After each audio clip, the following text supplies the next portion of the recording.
समंदर की गहराई और रिश्तों की सच्चाई। मेरा नाम अर्जुन है। जिंदगी ने मुझे एक ऐसा धक्का दिया कि मैं समंदर की गहराइयों में जा गिरा, लेकिन उस गहराई ने मुझे वो परिवार दिया जो मेरा अपना खून कभी नहीं दे पाया। ये कहानी उसी समंदर से शुरू होती है जहाँ मेरी सांसें थम गई थीं और एक नई जिंदगी की पहली किरण फूटी थी। मैं उस दिन 18 साल का था। जवानी की दहलीज पर खड़ा एक लड़का जिसके पास नाम तो था लेकिन कोई पहचान नहीं थी। दुनिया कहती थी कि मैं एक बड़े घराने का वारिस हूँ, पर उस घर में मेरे लिए दरवाजे हमेशा बंद रहते थे। मेरी किस्मत का सिक्का उस दिन पलटा जब मौत मुझे निगलने आई और एक अजनबी ने मुझे बचा लिया। मेरा नाम अर्जुन है और ये कहानी मेरी जिंदगी के चीरहरण की है। मैं 18 बरस का था और मेरे कंधों पर अपनों की उपेक्षा का ऐसा बोझ था जो मुझे रोज अंदर ही अंदर तोड़ रहा था। मैं दिल्ली के एक ऐसे उद्योगपति का इकलौता बेटा था जिसके लिए मेरा वजूद एक धुंधले से साए से ज्यादा कुछ नहीं था। मेरे पिता मिस्टर विक्रम सिन्हा शहर के जाने माने बिजनेसमैन थे। उनकी तिजोरियों में करोड़ों का सोना सिमटा हुआ था, मगर उनके हृदय में अपने बेटे के लिए एक चुटकी प्यार तक नहीं बचा था। मेरी माँ, जिनका नाम सुनकर भी मेरा मन तरस जाता है, मुझे इस संसार में लाते ही इस दुनिया से विदा हो गई थी। उनकी एक धुंधली तस्वीर मेरे पास जरूर थी, लेकिन उस तस्वीर में से ममता की गंध कभी मेरे नसीब में नहीं आई। मुझे ऐसा लगता था मानो मैं एक जिंदा लाश हूँ जो एक ऐसे महल में कैद है जहाँ सिर्फ पैसे की खनक और बेवफाई की महक बसती है। मेरी परवरिश मेरे दादा दादी ने की। उन बूढ़ी हड्डियों ने अपनी आखिरी सांस तक मुझे सींचा, लेकिन उम्र के उस पड़ाव पर उनके लिए मेरी जवान होती उम्र की रफ्तार को संभालना मुश्किल था। जैसे ही मैंने होश संभाला, मुझे शहर के सबसे महंगे बोर्डिंग स्कूल में झोंक दिया गया। वो स्कूल जहां हर बच्चे के पीछे उसके माँ बाप की अथाह दौलत तो थी, लेकिन उनकी गोद की गर्माहट गायब थी। 12वीं कक्षा के आखिरी दिनों में जब पढ़ाई का बोझ खत्म होने को था और सब अपनी अपनी राहें चुनने की तैयारी कर रहे थे, हमारे स्कूल ने एक पिकनिक का आयोजन रखा। वो पिकनिक सिर्फ एक सैर नहीं थी, बल्कि बचपन को अलविदा कहने का एक बहाना थी। हम सब चले गोवा के खूबसूरत समुद्र तटों पर, जहां आसमान नीला था और लहरें हमें अपनी ओर बुला रही थीं। मैं अपने दोस्तों के साथ एक स्पीड बोट में सवार होकर गहरे पानी की ओर निकल गया। इंजन की तेज आवाज, पानी की ठंडी फुहारें और हमारे ठहाकों की गूंज से माहौल खुशनुमा था। लेकिन उस खुशी को शैतान की नजर लग गई। बोट में मेरा एक करीबी दोस्त रोहन था और एक दूसरा लड़का था करण, जो हमेशा से थोड़ा आक्रामक स्वभाव का था। शुरुआत मामूली सी छेड़खानी से हुई, लेकिन देखते ही देखते बात हाथापाई तक पहुंच गई। करण ने जोर से रोहन को डेक पर पटक दिया और उस पर जानवरों की तरह टूट पड़ा। मुझसे ये सब देखा नहीं गया। उसे छोड़ दे करण, पागल हो गया है क्या? चिल्लाते हुए मैंने करण का कॉलर पकड़ लिया। हम तीनों एक दूसरे से गुत्थम गुत्था हो गए। पैर फिसल रहे थे, गीले डेक पर हमारी पकड़ ढीली पड़ रही थी। अचानक बोट ने एक तेज लहर को पार किया और एक जोरदार झटका लगा। न जाने किसकी कोहनी मेरी पसलियों में लगी और मेरा संतुलन पूरी तरह बिगड़ गया। मेरे पैरों के नीचे से जमीन ऐसे गायब हुई जैसे किसी ने जादू से मेरा सहारा छीन लिया हो। एक ठंडी भयानक चीख मेरे गले से निकली और फिर छपाक की आवाज के साथ मैं समंदर की गोद में जा गिरा। पानी ने मुझे ऐसे निगल लिया जैसे कोई भूखा अजगर अपने शिकार को निगलता है। खारे पानी का वो अथाह विस्तार ऊपर से देखने में जितना सुंदर था, अंदर से उतना ही भयावह था। मुझे तैरना नहीं आता था। मैंने हाथ पैर मारे, लेकिन मेरी कोशिशें वैसी ही थीं जैसे कोई पिंजरे में बंद परिंदा पंख फड़फड़ाए। मेरे मुंह, नाक और कानों में पानी भरने लगा। मेरी छाती में एक अजीब सी जलन होने लगी। मुझे याद है, डूबने से पहले मैंने आखिरी बार सोचा था, क्या मेरी जिंदगी का अंत ऐसे ही होगा, बिना किसी अपने के, बिना किसी मुकम्मल पहचान के। इसके बाद मेरी आंखों के सामने गहराता अंधेरा छा गया और मैं बेहोश हो गया। मुझे लगा मौत ने मुझे अपनी बाहों में भर लिया है। मैंने खुद को सब कुछ खोते हुए महसूस किया, बिल्कुल अकेला, एक गहरी खाई में गिरता हुआ। लेकिन शायद मेरी माँ की रूह ने कहीं से मेरे लिए दुआ कर दी थी, क्योंकि उस मौत की गहराई से मुझे एक अनजान हाथ ने खींच लिया। मेरी किस्मत में शायद एक नया दरवाजा लिखा था, जिसकी चाबी उस समंदर के किनारे पर बैठे एक अधेड़ उम्र के आदमी के पास थी। जब मेरी आंखें खुली तो मैं किसी दूसरी ही दुनिया में था। मेरी पलकें जैसे शीशे की तरह भारी थीं। मैंने बड़ी मुश्किल से आंखें खोली तो मुझे लगा जैसे मैं स्वर्ग में हूँ। मैं एक बेहद आलीशान और सुगंधित कमरे में लेटा हुआ था। कमरे की दीवारें हल्के सुनहरे रंग की थीं और खिड़की से आती सूरज की पीली रोशनी ने पूरे माहौल को जादुई बना दिया था। मेरे शरीर पर एक मुलायम रेशमी चादर थी और मेरे सिरहाने एक अनजान शख्स बैठा हुआ था। उस आदमी को देखते ही मेरी सांसें रुक गईं। उसकी उम्र कोई 45 से 50 के बीच रही होगी। चेहरे पर एक अजीब सी शांति और आंखों में अपार स्नेह था। मैंने डरते हुए पूछा, मैं कहाँ हूँ? आप कौन हैं? उस आदमी ने एक सौम्य मुस्कान बिखेरी और मेरे माथे पर हाथ रखते हुए बोला, हौले बेटा, तुम बिल्कुल सुरक्षित हो। ये आवाज जितनी मधुर थी उतनी ही अपनापन लिए हुए थी। उसने अपना परिचय दिया, मेरा नाम देवव्रत है। मैं इस घर का मालिक हूँ और तुम इस समय केरल के सबसे खूबसूरत कोने में मेरे घर में हो। मैं हैरान था। केरल? मैं तो गोवा में डूब रहा था। मैंने घबराकर अपने आसपास देखा। कमरे में लगा फर्नीचर प्राचीन लकड़ी का बना था और हवा में नारियल तेल और अगरबत्ती की हल्की महक घुली हुई थी। देवव्रत जी ने बताया, मुझे मछली पकड़ने का बहुत शौक है। 3 दिन पहले मैं अपनी छोटी सी बोट में गहरे समंदर में गया हुआ था। वहां मैंने देखा कि लहरों के बीच कुछ अजीब सा तैर रहा है। जब मैंने गौर से देखा तो वो एक इंसान का शरीर था। मेरे तो होश उड़ गए। मैंने पूरी ताकत लगाकर तुम्हें पानी से बाहर निकाला। निकालने के बाद पता चला कि तुम तो बिल्कुल नीले पड़ चुके थे। मैंने अपनी पूरी मेडिकल जानकारी लगाकर तुम्हारे फेफड़ों से पानी निकाला। भगवान की कृपा से तुम्हारी धड़कनें वापस लौट आईं। ये सुनकर मेरी आंखें भर आईं। 3 दिन से मैं बेहोश था और ये अजनबी मेरे सिरहाने बैठा था। लेकिन फिर मेरे दिल में एक टीस उठी, मैं अपने घर के बारे में क्या बताता? देवव्रत जी ने बड़े प्यार से पूछा, बेटा अपने घर का पता बताओ, माँ बाप का नंबर दो, मैं उन्हें खबर कर दूं। वो लोग बहुत परेशान हो रहे होंगे। ये सवाल सुनकर मानो मेरे सीने पर किसी ने हथौड़ा मार दिया। परेशान? मेरे पिता? उन्हें तो शायद पता भी न हो कि मैं स्कूल ट्रिप पर गया था। मेरी आंखों से आंसुओं की धार बह निकली। मैंने रुआंसे गले से कहा, अंकल, मेरी माँ तो मुझे जन्म देते ही गुजर गईं। और पापा? उन्हें मुझसे कोई मतलब नहीं है। मैं तो दुनिया में बिल्कुल अकेला हूँ। आप मुझे यहीं कहीं छोड़ दीजिए या फिर से समंदर में डाल दीजिए। मेरा कोई नहीं है। यह सुनकर देवव्रत जी के चेहरे पर गहरी उदासी छा गई। उनकी आंखों के कोर गीले हो गए। उन्होंने मेरे हाथ को अपने दोनों हाथों में भर लिया और दबी हुई आवाज में बोले, बेटा, भगवान ने शायद मेरी सुन ली। मैं भी तो इस बड़े से घर में अकेला हूँ। उन्होंने बताया कि उनकी शादी को 15 साल हो चुके हैं। उनके पास बेशुमार दौलत, नारियल के बागान और एक विदेशी कंपनी है, लेकिन कोई औलाद नहीं है।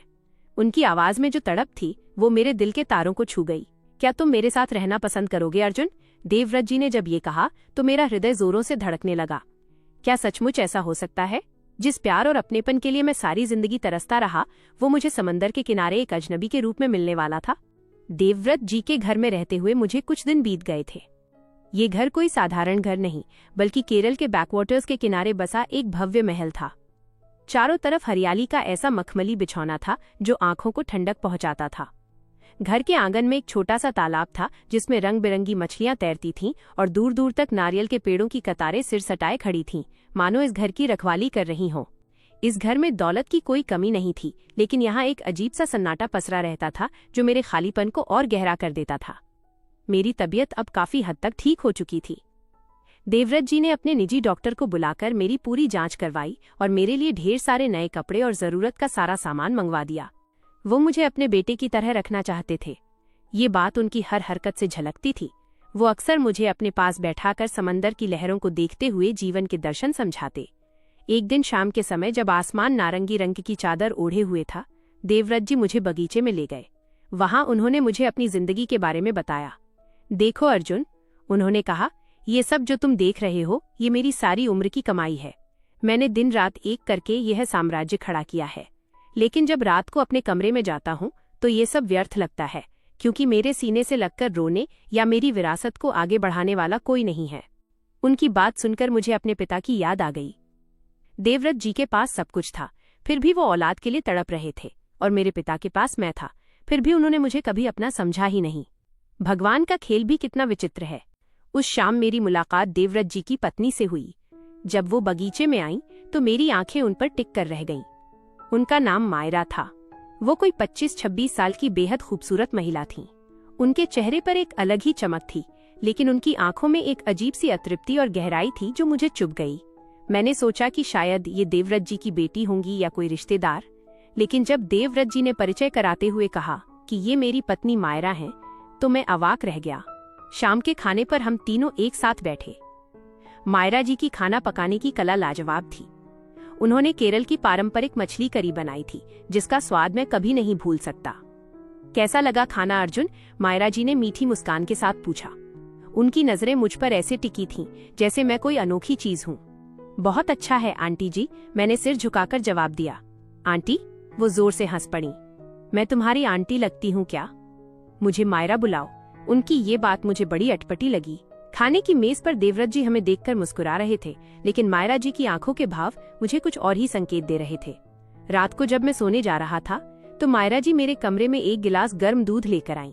पी लो, इससे नींद अच्छी आएगी, उन्होंने बड़े अपनेपन से कहा और मेरे बालों पर हाथ फेरने लगी।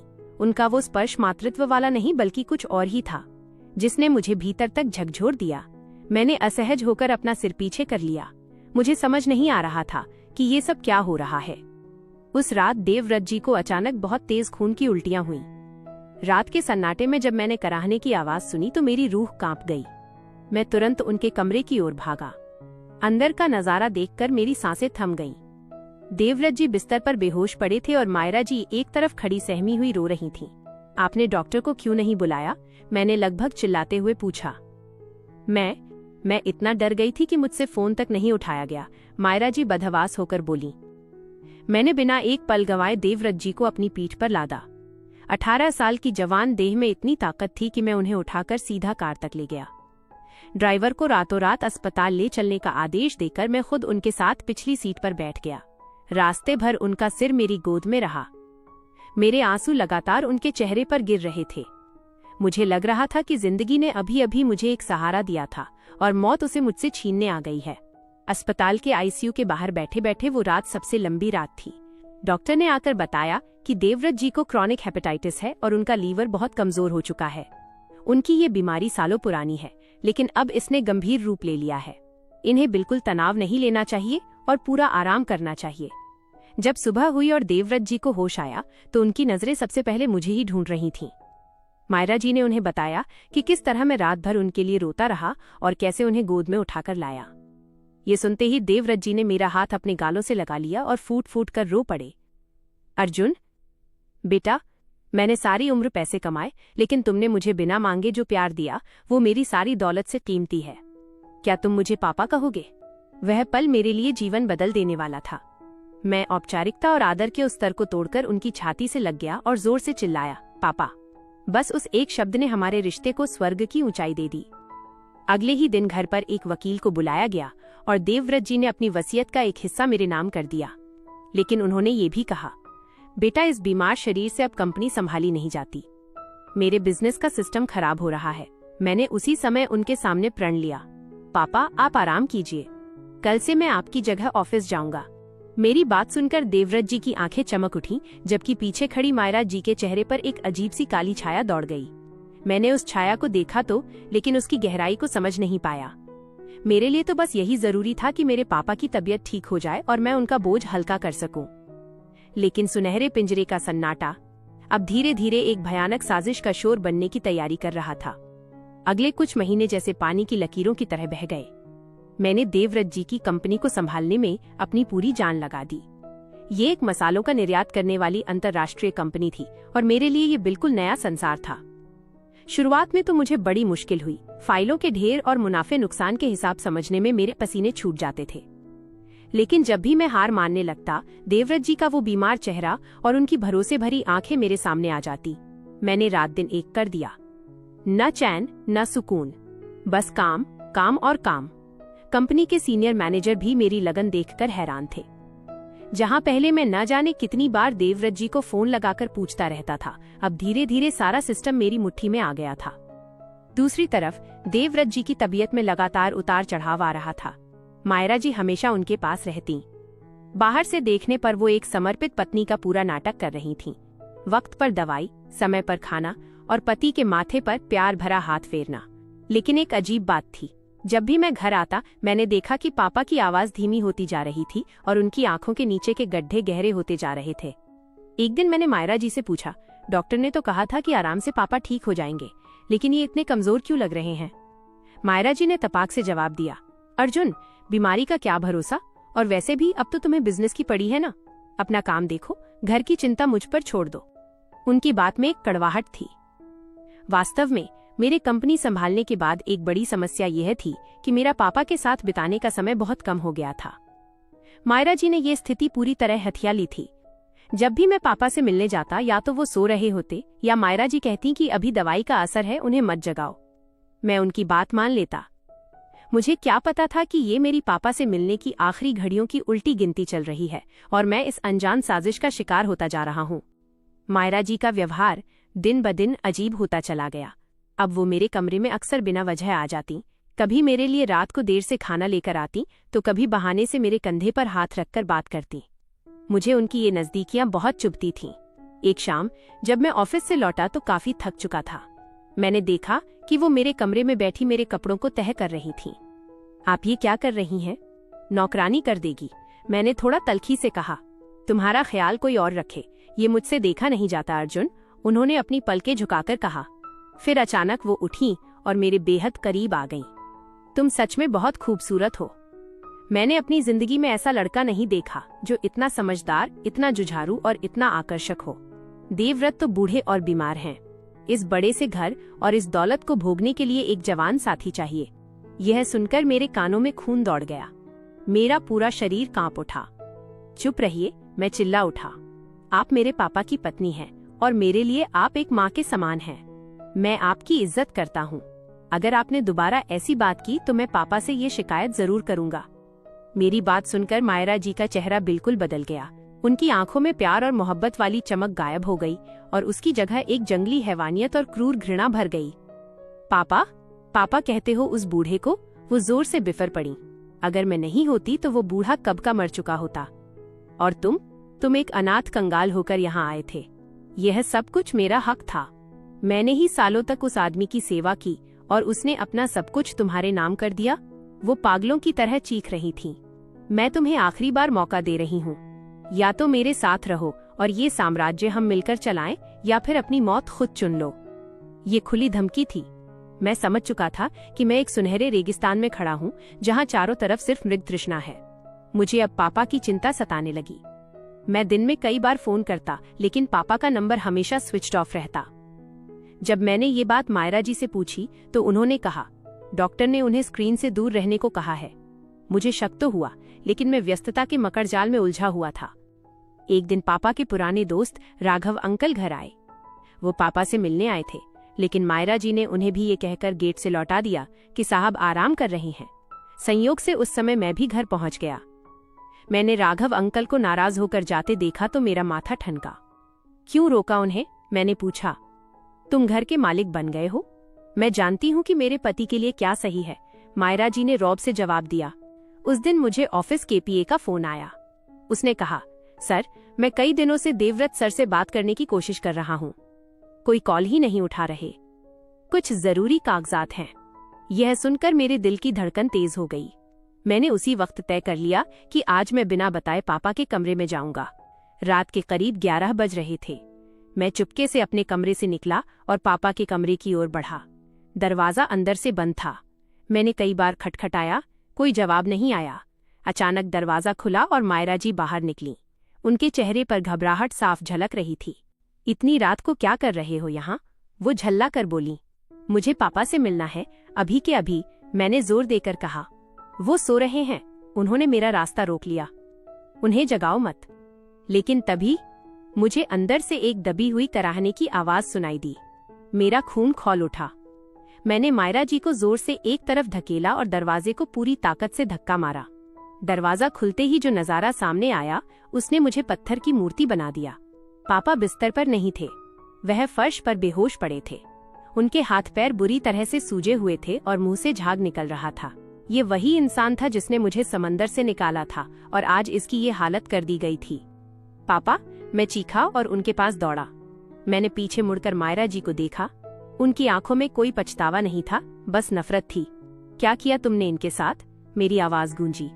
इससे पहले कि मैं कुछ और कर पाता, किसी ने पीछे से मेरे सिर पर किसी भारी चीज से जोरदार वार किया। मेरी आंखों के सामने अंधेरा छाने लगा। मैं लड़खड़ाकर जमीन पर गिर पड़ा। गिरने से पहले मैंने देखा कि एक अपरिचित आदमी, शायद घर का नया नौकर, मेरे पीछे खड़ा मुस्कुरा रहा था।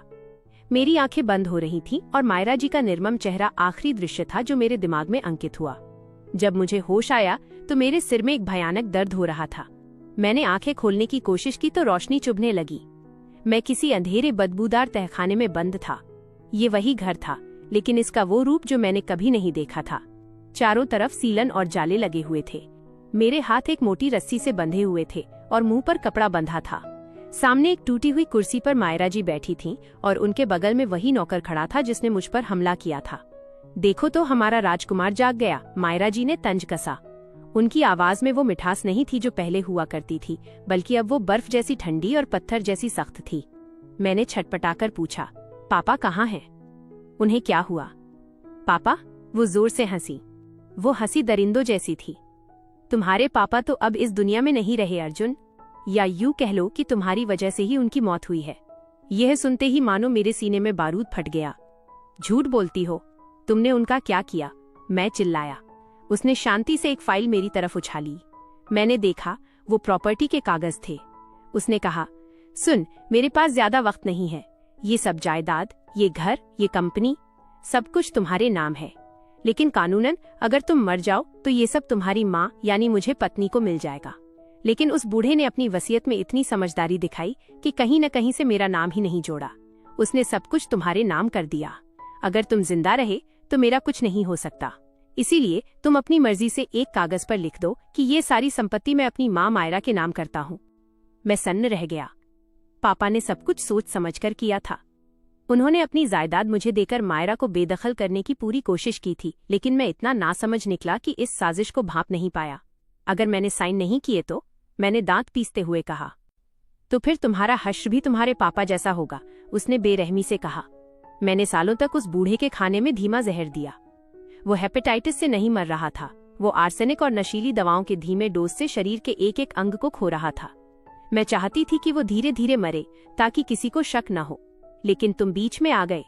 जब उसने तुम्हें सब कुछ दे दिया तो मुझे अपना प्लान बदलना पड़ा।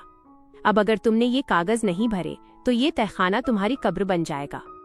मायरा जी ने बताया कि जिस दिन से वो इस घर में नौकरानी बनकर आई थी, उसका इरादा सिर्फ दौलत हड़पना था। उसने देवव्रत जी की कमजोरी और अकेलेपन का फायदा उठाकर उन्हें शादी के जाल में फंसाया।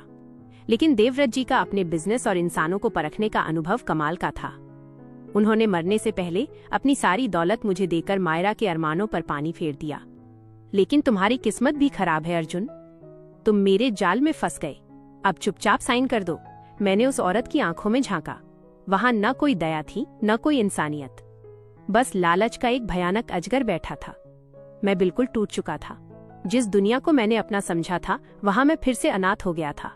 मेरे पापा मर चुके थे और मैं उन्हें बचा भी नहीं पाया। मैंने मन ही मन सोचा कि शायद यही मेरी किस्मत है। लेकिन तभी अचानक मुझे सीढ़ियों से आती हुई आवाजें सुनाई दी। मायरा का ध्यान भंग हुआ। तभी दरवाजे पर एक जोरदार धमाका हुआ। पुलिस, दरवाजा खोलो, बाहर से आवाज आई। मायरा का चेहरा सफेद पड़ गया। किसने बुलाई पुलिस? वो चिल्लाई। उसके गुर्गे ने घबराकर दरवाजा खोला। अगले ही पल पूरा तहखाना पुलिस वालों से भर गया। मैंने पीछे देखा तो मायरा चुपके से भागने की फिराक में थी, लेकिन एक महिला इंस्पेक्टर ने उसे धर दबोचा। कहाँ भाग रही हो मायरा देवी? तुम्हारा खेल खत्म हुआ। मैं हैरान था। पुलिस को खबर किसने की? तभी भीड़ में से एक बूढ़ी नौकरानी आगे आई। ये वही लक्ष्मी आंटी थीं जो सालों से इस घर में काम करती थीं, देवव्रत जी के पिता के जमाने से। वो फूट फूट कर रो रही थीं। बेटा अर्जुन, उन्होंने मुझे गले लगाते हुए कहा, मुझे बहुत दिनों से शक हो रहा था। मैडम साहब के अंदर जाने के बाद मालिक की तबीयत रोज खराब होती थी। मैंने एक दिन इन्हें रसोई में मछली के सूप में कोई सफेद पाउडर मिलाते देखा था, लेकिन मैं बहुत डर गई थी, इसलिए चुप रही। लेकिन कल रात जब मैंने देखा कि इस नौकर ने तुम्हारे सिर पर वार किया और तुम्हें घसीटकर नीचे ले गया तो मेरी रूह कांप गई। मुझसे रहा नहीं गया। मैंने चुपके से पुलिस को फोन कर दिया। उसी समय पुलिस ने ऊपर वाले कमरे से देवव्रत जी के शव को भी बरामद कर लिया। मैं उनके पास दौड़ा गया। उनका चेहरा बिल्कुल सफेद और मासूम था। जो आदमी मेरे लिए भगवान बनकर आया था, वो जिंदगी की इस क्रूर जंग में हार गया था। मैंने उनके ठंडे हाथों को अपने माथे से लगाया और बच्चों की तरह फूट फूट कर रोने लगा। मेरी आंखों के आंसू थमने का नाम नहीं ले रहे थे। मायरा और उसके साथी को पुलिस ने गिरफ्तार कर लिया। उसके चेहरे पर अब कोई नकाब नहीं था, बस एक कातिल का घिनौना सच था। मैंने उससे पूछा, इतनी नफरत क्यों? पापा ने तुम्हें सब कुछ दिया, गरीबी से निकालकर इस घर की मालकिन बनाया। उसने मुड़कर बर्फीली निगाहों से मुझे देखा और कहा, मैं सिर्फ मालकिन नहीं बनना चाहती थी, मुझे अकेले इस साम्राज्य की मालकिन बनना था। प्यार और एहसान, इसका कोई मोल नहीं होता, सिर्फ पैसे का मोल होता है। मैं वहीं खड़ा रह गया। मायरा को ले जाया गया। घर में सन्नाटा छा गया। मैं अपने पापा के बिना उस विशाल हवेली में अकेला रह गया, ठीक वैसे ही जैसे वो मेरे आने से पहले अकेले थे। देवव्रत जी की मृत्यु के बाद के दिन बहुत भारी थे। उनका 13वीं का संस्कार पूरे शहर ने देखा। उनके दोस्त, बिजनेस पार्टनर और वे सैकड़ों कर्मचारी आए जिनकी जिंदगी उन्होंने बनाई थी। सबकी आंखें नम थीं, लेकिन मेरा रोना तो मानो अंदर ही अंदर खत्म हो चुका था। अब मेरी आंखें सिर्फ सूनी थीं। मैंने देखा, जिस आदमी ने मुझे अपना बेटा कहा, उसके लिए मैं अपनी आखिरी सांस तक कुछ नहीं कर पाया। खुद को कोसने का एक अंतहीन सिलसिला शुरू हो गया। क्यों मैंने मायरा की हरकतों को पहले नहीं समझा? क्यों मैं बिजनेस में इतना खो गया कि पापा से मुलाकात तक नहीं कर सका? अपराध बोध की ये झुरझुरी मुझे रात रात भर जगाती थी। एक शाम उनकी स्टडी में जाकर मैं उनकी कुर्सी पर बैठ गया। मेज पर उनका चश्मा, उनकी डायरी और एक पुरानी तस्वीर रखी थी। तस्वीर उनके जवानी के दिनों की थी, जब वो पहली बार केरल आए थे। मैंने डायरी उठाई और पन्ने पलटने लगा। उसमें उन्होंने लिखा था, तारांकन जिंदगी ने मुझे बहुत दौलत दी, लेकिन सुकून का एक लम्हा नहीं दिया। आज समंदर से एक बच्चे को निकाला। न जाने क्यों लगता है भगवान ने मेरी प्रार्थना सुन ली। ये बच्चा मेरी जिंदगी की आखिरी उम्मीद है। अगर ये मेरा बेटा बन गया तो मैं अपनी पूरी दुनिया इसके नाम कर दूंगा। यह पढ़ते ही मेरा कलेजा मुंह को आ गया। उस समय उन्होंने बिस्तर पर पड़े पड़े लिखा होगा। मैं फूट फूट कर रोने लगा। मैंने उसी डायरी के आखिरी पन्ने पर लिखा, पापा, आपने मुझे जो जिंदगी दी, मैं उसका कर्ज उतार नहीं सकता, लेकिन मैं वादा करता हूँ ये कंपनी, ये घर और आपका नाम कभी मिटने नहीं दूंगा। मैंने आपको खो दिया है, लेकिन इस दर्द को अपनी ताकत बनाऊंगा। अगले दिन मैंने एक बड़ा फैसला लिया। मैंने कंपनी के पुराने कर्मचारियों की एक मीटिंग बुलाई और उनके सामने खड़े होकर बोला, मुझे कुछ नहीं आता था, लेकिन पापा ने मुझ पर भरोसा किया। अब मैं उनके सपने को आसमान की ऊंचाई दूंगा, मगर सिर्फ दौलत के लिए नहीं। पापा कहते थे, सच्चा सुकून दूसरों की आंखों की चमक में है। इसलिए आज से हम अपनी कमाई का कुछ हिस्सा अनाथ बच्चों के लिए देंगे, कुछ हिस्सा उन बूढ़े माँ बाप के लिए जिन्हें उनकी औलाद छोड़ गई। इस घोषणा ने कंपनी में एक नई जान फूंक दी। सबकी आंखों में मेरे लिए सम्मान और भी बढ़ गया। मैंने उसी हवेली के एक हिस्से को एक अनाथालय में तब्दील कर दिया। जहां कभी मायरा की साजिशों का अंधेरा और सन्नाटा था, अब वहां बच्चों की किलकारियां गूंजने लगीं। देवव्रत जी की आत्मा को शांति देने का इससे बेहतर तरीका मुझे नहीं सूझा। साल बीत गए। मेरी शादी भी हुई एक सीधी सादी लड़की से, जिसे देवव्रत जी के आदर्शों ने ही प्रभावित किया था। आज जब मैं अपने छोटे से बेटे को गोद में उठाकर समंदर के किनारे खड़ा होता हूँ, तो मुझे अपनी पूरी जिंदगी एक फिल्म की तरह याद आती है।